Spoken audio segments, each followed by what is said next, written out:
السلام عليكم ورحمة الله. في خبر عاجل، الأمم المتحدة ترسل وفدا رفيع المستوى إلى الجزائر لعقد اجتماعات حساسة حول الأوضاع المتدهورة في مخيمات تندوف، وذلك بعد قرار مجلس الأمن رقم 2797 الأخيرة. إليكم التفاصيل.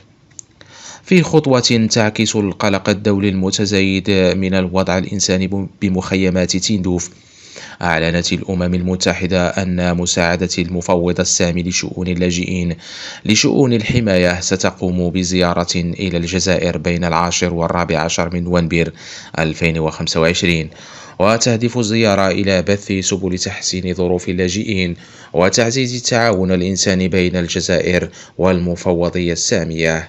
غير أن مراقبين اعتبروا أن هذه الزيارة تحمل رسالة ضمنية بتحميل الجزائر المسؤولية عن تردي الأوضاع المعيشية في المخيمات المقامة فوق أراضيها، خصوصا بعد التقارير الأممية التي تحدثت عن نقص حاد في الغذاء والدواء.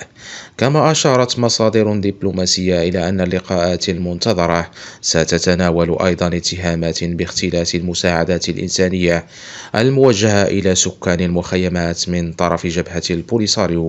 وتأتي هذه التطورات عقب قرار مجلس الأمن رقم 2797 الذي حدد دعمه لمبادرة الحكم الذاتي المغربية كحل واقعي ونهائي لقضية الصحراء، مع الدعوة إلى تعزيز الرقابة الأممية على المساعدات داخل المخيمات لضمان وصولها إلى مستحقيها.